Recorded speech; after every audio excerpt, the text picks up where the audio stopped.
السلام علیکم، میں ایڈوکیٹ انیس ایک بار پھر آپ کی خدمت میں حاضر ہوں۔ امید کرتا ہوں آپ سب ٹھیک ہوں گے۔ ہمارے ملک میں لوگ شادی کے لیے لڑکی دیکھنے جائیں تو 7 نسلوں کی تصدیق کرتے ہیں۔ پھوپھی سے پوچھیں گے، خالہ سے پوچھیں گے کہ لڑکی کیسی ہے، لڑکی کو غصہ تو نہیں آتا۔ لیکن جب 1 کروڑ کا پلاٹ لینے جائیں تو پٹواری کے بجائے محلے کے ٹیپو بھائی کی بات پر یقین کر لیتے ہیں، جو کہتا ہے او جی بندہ اپنا ہے، ٹینشن نہ لو، رجسٹری میں کیا رکھا ہے، اعتبار ہی سب کچھ ہے۔ یعنی یہ وہی اعتبار ہے جو بعد میں عدالتوں کے چکر لگواتا ہے تو بندہ کہتا ہے سر میں تو لٹ گیا۔ یاد رکھیں، پراپرٹی کے معاملے میں اعتبار میاں بیوی کا بھی نہیں چلتا، وہاں صرف رجسٹری چلتی ہے۔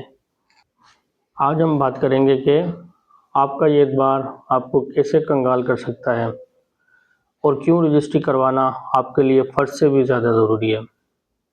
اکثر لوگ مجھ سے پوچھتے ہیں کہ وکیل صاحب، ہم نے 1 کروڑ کا مکان خریدا ہے، جس میں اسٹامپ پیپر لکھ لیا ہے، کیا یہ کافی ہے؟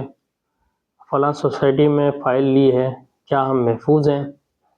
یاد رکھیں، پراپرٹی خریدنا زندگی بھر کی جمع پونجی داؤ پر لگانا ہے۔ اگر آپ نے قانونی طریقہ کار پورا نہیں کیا تو آپ کا وہ 1 کروڑ کا کاغذ محض ایک رسدی کا ٹکڑا بن سکتا ہے۔ آج ہم بات کریں گے رجسٹری اور انتقال کیوں ضروری ہے اور اس کے بغیر پراپرٹی لینے میں کیا خطرات ہیں۔ یہ ابتدائی معاہدہ ہے کہ میں یہ پراپرٹی اتنے میں خرید رہا ہوں۔ اور پھر اب رجسٹری کی تھوڑی سی بات کریں گے۔ یہ سب سے اہم مرحلہ ہے، آپ کو سب رجسٹرار یا تحصیلدار کے سامنے پیش ہونا پڑتا ہے۔ وہاں بیچنے والا، خریدنے والا اور گواہان موجود ہوتے ہیں۔ سرکاری نمائندے کے سامنے تصویر بنتی ہے، انگوٹھے اسکین ہوتے ہیں اور وہ سب رجسٹرار اس پر مہر لگا کر اسے سرکاری ریکارڈ کا حصہ بناتا ہے۔ رجسٹری کے بغیر خطرات۔ کچھ لوگ کہتے ہیں کہ ہمیں ایک دوسرے پر بڑا اعتماد ہے، کچھ لوگ کہتے ہیں کہ ہمیں ایک دوسرے پر بڑا اعتماد ہے اور رجسٹری کی فیس ایسے بچاتے ہیں جیسے وہ پیسے بچا کر سیدھا سوئٹزرلینڈ شفٹ ہوں گے، لیکن بعد میں وہی پیسے وکیلوں کی فیسوں میں ایسے جاتے ہیں جیسے کسی نے نل کا کھلا چھوڑ دیا ہو۔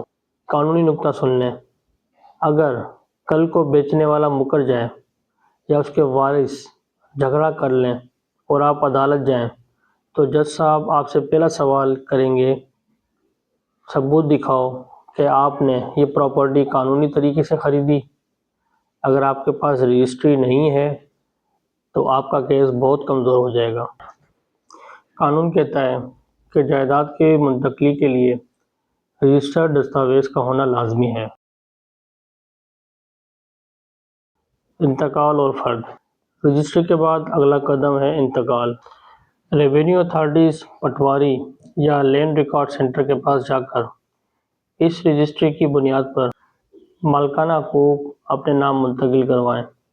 جب انتقال ہو جائے تو اس کی فرد حاصل کریں۔ وہ فرد اس بات کی سند ہے کہ اب سرکاری ریکارڈ میں آپ اس زمین کے تنہا مالک ہیں۔ فائل سسٹم اور جسے لال لکیر جیسے گاؤں وغیرہ میں ہوتی ہے، اس کے بارے میں بات کریں گے۔ کچھ لوگ سوسائٹیوں کی فائلوں اور دیہاتوں میں جیسے ہم کہتے ہیں لال لکیر، وہاں پر رجسٹری کے بغیر پراپرٹی لیتے ہیں۔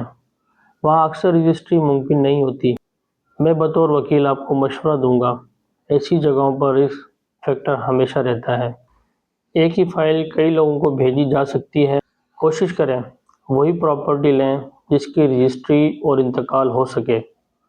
مجبوری میں فائل لینا بھی پڑے تو بہت چھان بین کے بعد لیں۔ آخر میں مشورہ دوں گا کہ ہمیشہ یاد رکھیں، پیار، محبت اور اعتبار اپنی جگہ، لیکن قانونی دستاویزات اپنی جگہ۔ رجسٹری کے چند روپوں کے ٹیکس بچانے کے چکر میں اپنی عمر بھر کی کمائی خطرے میں نہ ڈالیں۔